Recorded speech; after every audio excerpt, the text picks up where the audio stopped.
A double shooting in the West End sends a pregnant woman to hospital with serious injuries. Mel? Adam, it happened near Kipling and Beacon Hill Road. A man also rushed to hospital after being shot multiple times. Our Tammy Sutherland is now at the scene speaking with some emotional neighbors there. Tammy.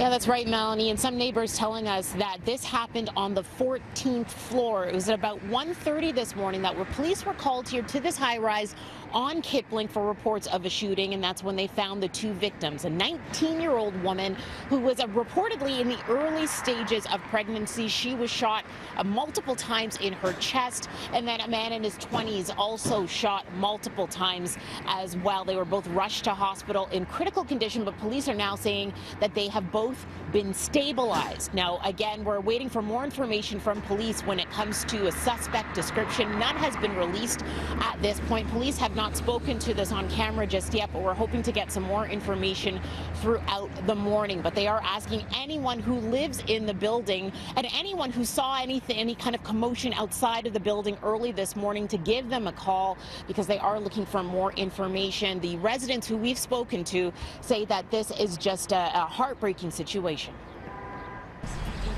It's kind of sad because, I mean, the violence is crazy, but to shoot a pregnant woman, because I just have a kid, 5 months old, so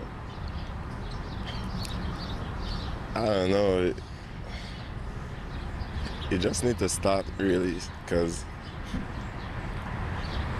I live right here. It could have been me, it could have been anybody, so. Well, several residents in the building say that they didn't hear any gunshots going off at all, so they're surprised as they walk out here to see the police cars and the forensic unit here on scene. Again, police asking anyone who has any information to give them a call. Mel, I'll send it back to you. All right, Tammy, thank you for that. The Canadian government is poised to apologize and give a $10 million compensation package to former child soldier Omar Khadr. The deal to settle the lawsuit between Khadr and the government is expected to be announced this week. Omar Khadr was only 15 years old when he was shot and detained by U.S. Special Forces during a battle in Afghanistan back in 2002. He was charged with killing an American soldier and was imprisoned at Guantanamo Bay for more than a decade until he was transferred to Canada after accepting a plea deal. In 2010, the Supreme Court of Canada ruled that the Canadian government had violated the detained youth's rights under the Charter of Rights and Freedoms for its role in his imprisonment and interrogation. Khadr was released on bail 2 years ago.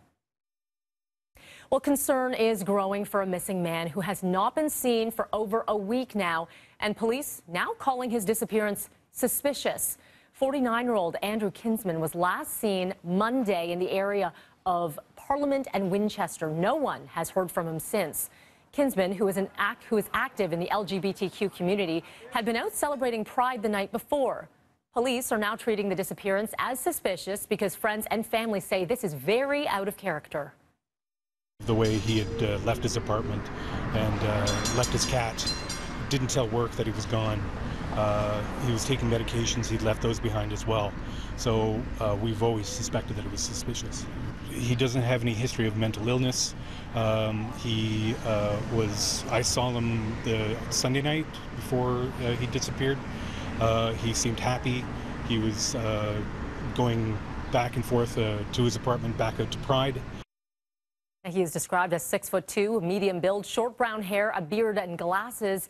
Anyone with information is asked to contact police or Crime Stoppers. Nobel laureate Bob Dylan is bringing his tour to the GTA. Well, Eric said, where you want this killing done? God settled on Highway 61. The 76-year-old who was in Barrie on Sunday night will be playing Oshawa's Tribute Community Center this evening.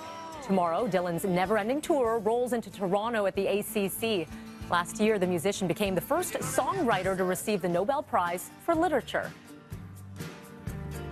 All right, it is the 4th of July, and that means there's going to be a lot of hot dog eating in the U.S. A stare down and a weigh-in yesterday for Nathan's 4th of July hot dog eating contest. The battle pits defending champion Joey Jaws Chestnut in a rematch against challenger Matt Stoney.